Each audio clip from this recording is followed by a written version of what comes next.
Hey, what's going on, everybody? This is Tyrone back with Tech Life. This article straight from T-Mobile's newsroom. I'll leave a link to it in the description so you guys can check it out.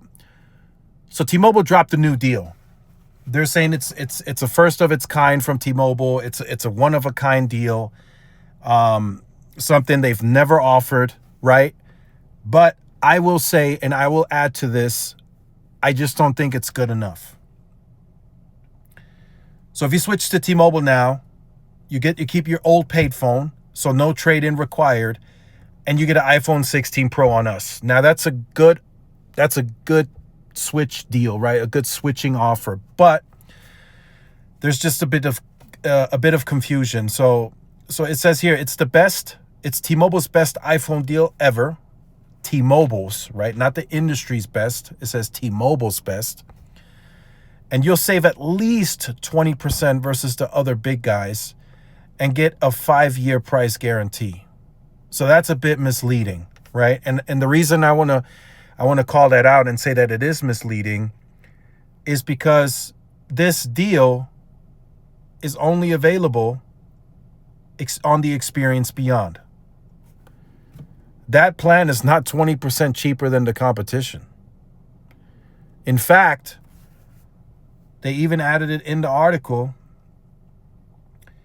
and it very clearly says plus tax. I saw it earlier, but it's in here. It definitely says plus tax. It says it right here. Get iPhone 16 Pro on us with Experience Beyond via 24 monthly bill credits plus tax. So you're paying a tax on that plan. If you get a single line, that plan is $100 plus tax. So I don't know where they're getting. Now they have plans that are 20% cheaper, right? And maybe they're still trying to throw in that third line free. Maybe that's where that 20% comes from. But once you include the telco recovery fee and the tax, and depending on the state, you're not 20% cheaper. And another reason I say it's not good enough and it's not aggressive enough or strong enough, they could offer some sort of deal for any plan, right? So let's say you want to move to T-Mobile, take advantage of a no trade-in and get on the essentials. T-Mobile should have a device, right? It doesn't have to be the 16 Pro that they're offering here. It could be a 16 Plus or maybe a 15 Plus, where they say, okay, we will give you this device for free, no trade-in on this plan. Right, that's where I feel they still lack on the competitive edge. Even the S25 Edge that was released, Verizon one-upped them by simply offering it the deal on any of their plans. It was called out by the Mobile Report. T-Mobile only offers the best S25 Edge deal on the top 2 plans. And that's not even the Go 5G Plus or the Experience More.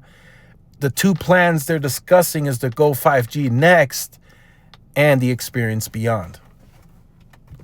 So I think T-Mobile really needs to take a step back and really get back to the drawing board, because the numbers, they can shift very quickly, especially once Verizon closes that Frontier deal, and we'll talk about that in the video tomorrow. Once they close that Frontier deal, it's going to get a bit hectic for T-Mobile, because something was disclosed today by Sampath, the CEO of Consumer, that should be very concerning for T-Mobile. And Verizon made it very clear very early on that Convergence didn't play a big factor in their business, but that's because they weren't really a super scaled fiber to the premise competitor. They had Fios in certain regions, but they really didn't have much scale, right? So now that's changing. And especially with the Frontier deal, that's going to change even more. So today, 16% of the base for Verizon, I'll just throw this in cheap very quickly, 16% of the base is converged, right? And in areas where they do have fiber, they see an uplift on wireless. So AT&T is not wrong. Convergence is working. And I think if they had even more and bigger scaled fiber, it would even have a bigger impact on their bottom lines for both AT&T and Verizon.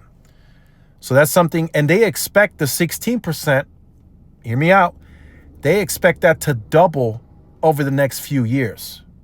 So they're getting, if you double 16, right, you're getting right into that AT&T territory on convergence. And that's something that T-Mobile will have to monitor, because in the areas where Verizon is getting Frontier and they continue to scale the fiber and they start selling into their wireless business with fiber, that's going to affect T-Mobile, especially if T-Mobile has no wireline in those areas. They might have FWA here and there, but it's going to be nowhere as scaled as the fiber. So again, I'm just saying T-Mobile needs to take a look at that. They need to take a look at it from a competitive analysis. They need to take a step back and really see what story they want to tell the market and where they're heading. They really need to take a step back and look at that, because this could shift and change very, very quickly. So let me know your thoughts in the comments. Like, share, subscribe, and I'll see y'all in the next one. Peace.